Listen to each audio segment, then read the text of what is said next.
Hi everyone, 2022 is done today. Today's the last official day of the 22 year, and I'm going to take this time to express to you three life lessons, three, I would say, world-changing, life-changing life lessons that have re-emphasized to me in 2022. These are things in hindsight that are obvious. You might think these are obvious things, but wasn't really real to me until this year.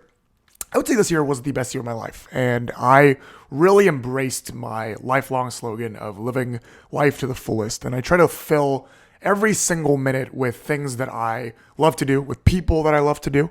I think it's the year that I finally understood somewhat the vision that I should be holding on to, the things that I'm good at, the things that I'm not, and what to embrace both professionally, socially, politically. Overall, I think my worldviews and my actions aligned the best this year. And with that came these three lessons. First of all, I think the number one thing that really hit me in the head this year is that no matter what you achieve, no matter what you pursue, no matter what you're doing with your life, the feeling of emptiness, the feeling of lack of fulfillment is inevitable. I spent a lot of time this week thinking about 2022 and the things that I have achieved. I recently posted a Instagram post, kind of like a year in review, even though I'm not really an influencer by any means, to consider all the things that I've achieved this year, all the things that I've done. And if someone told me last year what this post would consist of, if someone told me 10 years ago what this post would consist of, I would probably tell that person either one, that's impossible, or two, I really freaking made it. I did exactly what I set out to be. This year, I have found a job that I really like. I have been in an industry where I am a pioneer. I am often quoted as a very reliable, trustworthy person, speaking on things that I really like and believe in, and people believe in those things. I have influence in that community. I have met quite a bit of famous people, some of which have been my childhood heroes during this year. Infamously, I started hanging out with a little bit with Kev Jumba, who was a YouTuber during my childhood, if you're too young to know, that I had lunch with during Thanksgiving. And we are on a texting basis. Things like that have occurred that really confirmed to me on a worldly scale that I like what I'm doing and I'm doing what I am good at. On a spiritual, church, religious scale, I have always wanted to be a youth group leader, to which I started this April and have been serving very consistently since then. I have a full room of youth group kids that I love and I love serving. Ideally, they also like me back. It's probably what makes me the happiest this year and probably what made me think that this year was the best year of my life. I have great relationships with my family. Out of the 10 things that I set out to achieve this year, which I usually do every year, I achieved 7 of those things, and I aim to possibly achieve one of those things, so making it a total of 8, and I'm going to up them next year to achieve them. I made decent money this year. My net worth went up this year. I made so many friends. I don't know if I already mentioned that, but every person that I met this year has become a great influence in my life. I've become more confident in myself. I've become more aware in who I am. I've read plenty of books. I've become better at different skills. I learned how to code fluently and get it out of my way on a list of things that I wanted to do. Long story short, I've done everything and anything that I possibly could have done, and I would say I would give the future me, if I was thinking about the future me last year or 10 years ago, a big pat on the back. But the conclusion is none of these things have given me a full sense of fulfillment. Even volunteering at the youth group that I've been dying to volunteer for gives me temporary happiness and somewhat long-term happiness. But in hindsight, none of those things give me eternal fulfillment. And I truly learned that only God could provide that. Only Jesus could provide that. And perhaps it comes for a different way for you. I hope that it's Jesus for you. But I think it's important to note, especially when you're at a young age, that that's not going to come in any shape or form in a material or career way. I can guarantee you that. I've definitely lived this year far better than I've lived in the past 24 years. And I am not that much happier or fulfilled this year than last year.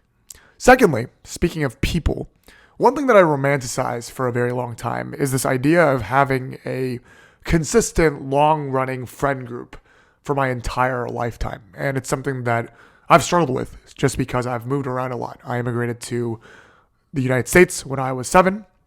I went to school originally in LA County, then moved to Orange County, went to college in Virginia, moved to Chicago for work, moved back to LA after COVID, and then came to New York. None of which are ideal circumstances for maintaining a friend group. Granted, there are a couple caveats in what I'm about to say, given that I'm an extreme extrovert. I think I am naturally friendly or flirty, depending on how you want to see it. Even with dudes, I'm very good at juggling around and being funny and teasing and poking fun. It's very easy for me to make friends, is what I'm trying to say.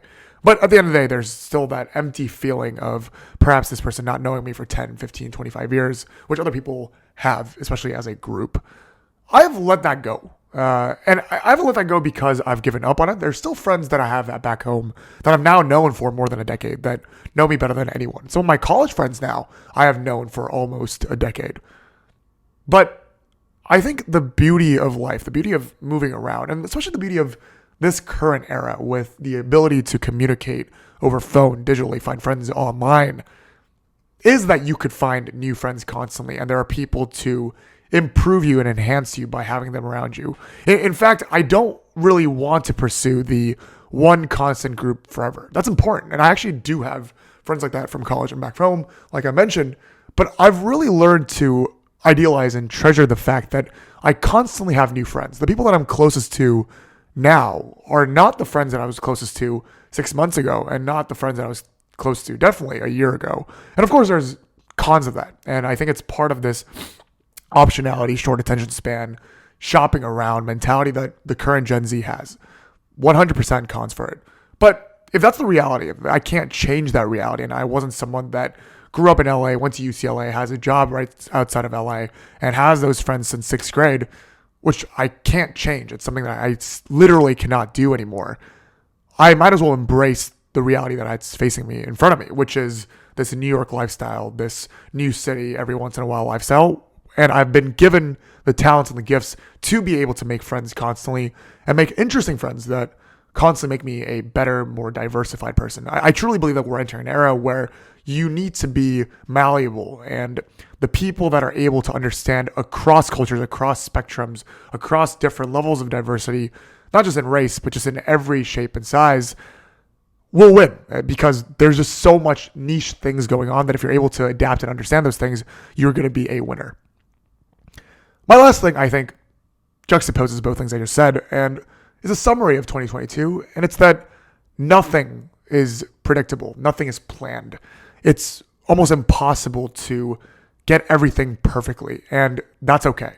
Obviously, on a faith level wise, I believe that God has a perfect plan, but if you're looking at it from a worldly scale, worldly perspective, the post-COVID era has taught us that nothing will go according to plan. In fact, most good things in life, most things that lead to success or happiness and fulfillment come out of nowhere. And I think embracing that has truly helped me to understand that that's where life becomes exciting. It's where life becomes, in a weird way, more understandable once you let that go and recognize that life is spontaneous and things truly cannot come from what is planned. And that's been re-emphasized, retaught to me over and over and over again, especially this year. So in short, I think it's quite important to realize that nothing is going to give you full fulfillment. It's okay to have new friends. In fact, it's a very cool and fun thing. And nothing truly can be planned. And all of those things I'm going to keep in mind moving into 2023 to once again live life to the fullest, but also understand that the things that I have planned, the things that I want in life may not and probably will not necessarily go in the way that it's supposed to go. But that's exactly where I'm supposed to go, if that makes any sense. I thank you guys for watching. I thank you guys for sticking with me for another year. I can't believe it's been 3 whole years since I've done YouTube. I'm not stopping anytime soon. I actually love doing this more and more and more, given that I'm doing exactly what I want to talk about.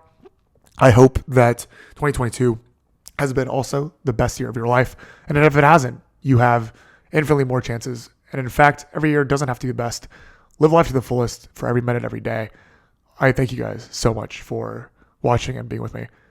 As always, I'll see you guys next time. Let's go.